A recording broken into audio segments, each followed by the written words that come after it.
Two-story compound townhouse malapit sa EDSA Muñoz na hindi kataasan ng presyo, eto na yon. My name is Angelo from Townhouse Central and welcome sa ating house tour number 97. Tara, samahan niyo ako.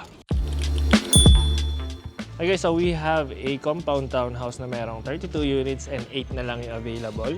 So ayan, meron rin dito sa labas at meron rin dito sa loob. Okay, so meron tayo dito 24/7 na security guard.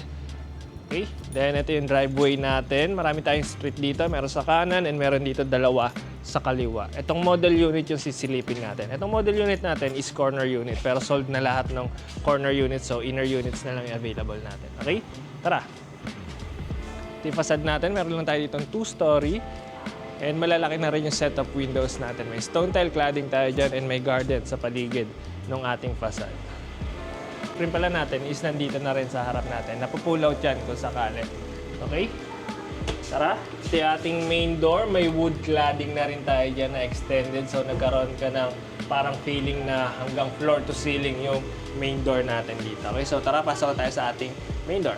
Okay, so pagpasok mo from our main door is sasalubungin ka agad ng inyong main living space. Okay, so maganda rin dito sa main door natin, meron kang konting bukas dito na merong glass. So kita mo yung mga kumakatok dito and kita mo na rin yung garahe and driveway ninyo. Okay, so dito yung inyong living area, yung ating kitchen and yung dining area natin. So since medyo maliit lang rin yung lot area natin and 2-story lang tayo dito, compact na compact yung pinaka-design natin dito sa ating ground level and sa ating second floor. Corner unit rin to.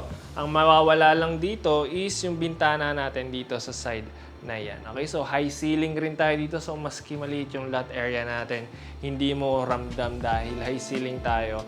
And may mga cove lighting tayo and ang dami nating pin lights dyan. Dagdagan mo pa na maraming exposure, maraming set of windows. Ayan, hindi mukhang kulob and hindi nakakasakal yung feeling dito sa ating main living space. Maski dalawang couch dyan or sofa set, ayan, kasyang-kasya dyan. Maski malaking coffee table dito sa gitna, kayang-kaya pa rin yan. Okay, dito may single wall layout kitchen tayo. May set of windows rin tayo dyan which opens up sa garahe.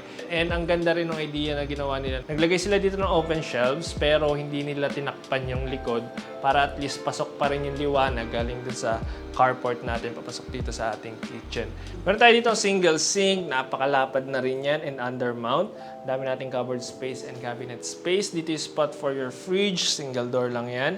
And dito yung spot ng ating cooktop or yung ating gas range.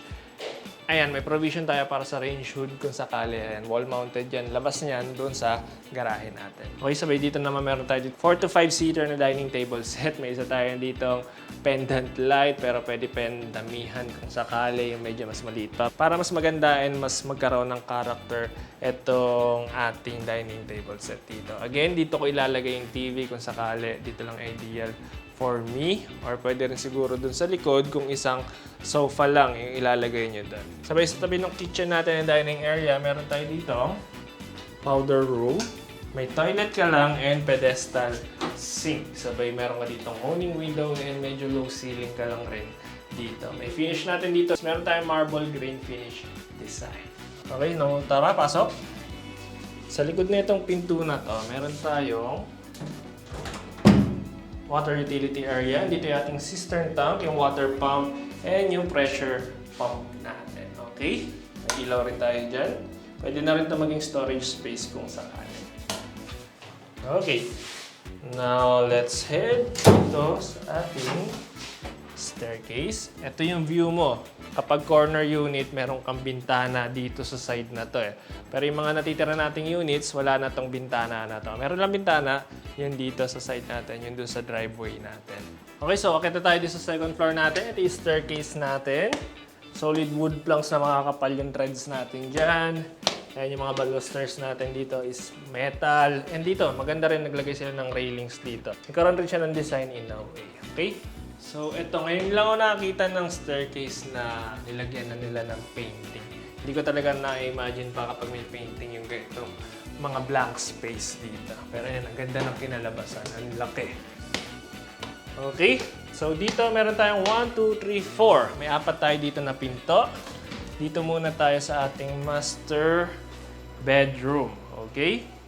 Kasya dito ang maski king size bed. May space ka pa for bedside table lamp sa magkabilang side. Ang ganda rin ng ginawa nila dito ng headboard or accent wall dun sa likod.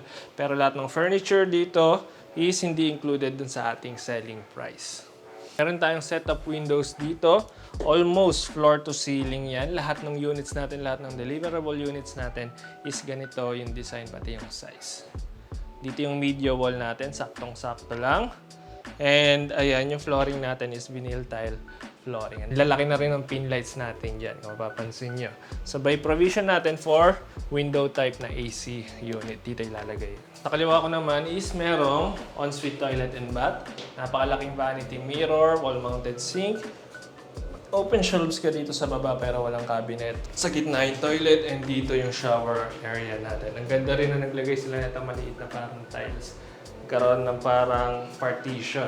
Dito mo na rin siguro ilalagay yung inyong shower enclosure. Wala ka ditong natural na ventilation pero meron kang ceiling mounted na exhaust fan. Okay, dami na rin pin lights dyan. And may wall niche ka dito. Okay? Now next, dito tayo sa ating built-in wardrobe. And ayun, ang laki pa rin ng space natin dito. So kung nagbibihis ka dito, ayun, hindi magiging problema kung magbibihis ka dito. Perfect dito kung maglalagay ka pa dito sa side na to or dito ng full size na vanity mirror. Yun na lang siguro kulang dito. And ayun, may mga shadow gaps rin tayo dito sa ceiling natin. And siguro pwede ka rin dito maglagay pa ng vanity table na maliit kung sakali. Ayan. Okay? Now let's head up dun sa ating bedroom number 2. Ayan, unang bubungad sa'yo sa itong mga isda natin, mga angelfish dyan. And ito yung ating bedroom number 2. Perfect sa single size na bed. And I think pwede pa rin dito gawin kung maglalagay ka ng loft bed design. Mas mamamaximize mo yung space na to. May built-in wardrobe ka dito sa ibabaw.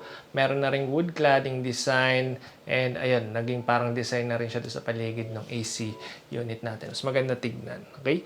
So perfect talaga dito if maglo-loft bed design ka. Kung need mo ng space for your table. Pero I think manageable pa rin dito yung table and maliit na upuan dito. Sabay may mga shadow gaps ka na rin dyan. Okay? Ito yung ating built-in wardrobe. Ayan. And naubusan ng battery yung ating mic. So ayan, magvo-voice over na ulit tayo. So paglabas mo naman dito, ito yung hallway ninyo. Maaliwalas pa rin dahil ayan, meron tayong dalawang bintana dyan. Then meron pa tayong dalawang pinto dito. Yung sa gitna is yung ating common toilet and bath para sa ating bedroom number 2 and dito sa ating bedroom number 3. Okay, so tara, punta tayo dito sa ating common toilet and bath. Ito yung design ng ating common toilet and bath. Maluwag pa rin. Meron tayo yung vanity mirror and shower set natin. And ito yung finish ng walls natin. May pagka-matte siya. And may wood-like tile finish tayo dyan. Okay, so may maliwalas rin tayo dyan dahil marami tayong pin lights. Ayan, nakapatay pa yan pero maliwalas na. So, nakalimutan kong buksan. Okay, sa gitna yung toilet natin and meron tayo dyang pedestal sink. Okay, now punta na tayo dito sa ating last bedroom, yung ating bedroom number 3. Okay, sa bedroom number 3 natin, almost same size siya dun sa kabila. Ayan, good for single bed. And may table dun sa dulo. So, ideal pa rin kung maglalagay ka dito ng loft bed design. And may built-in wardrobe na rin tayo dyan. And may design na rin. May frame yung paligid ng AC unit natin dyan. May dalawang exposure rin tayo. Meron dyan sa harap. And meron rin dito sa kaliwa natin. So, maaliwalas dito sa bedroom natin. Marami rin tayo dyan pin lights and may mga shadow gaps tayo dyan. And yung flooring natin is meron tayong SPC vinyl tiles. Okay?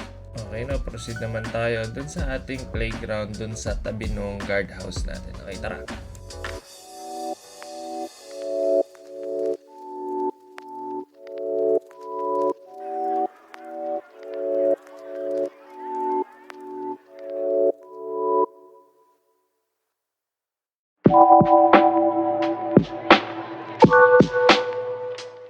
Okay guys, so naniniwala akong meron pa rin akong mic dyan pero wala. So iba-voice over ko na lang rin. Kung nagustuhan mo tong house tour video na tayo, gusto mo mag-schedule ng viewing para dito, you can send us a message dito sa contact number namin dyan or dito sa aming Facebook page.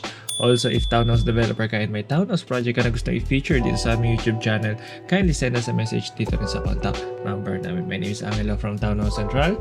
See you at the next townhouse. Bye-bye.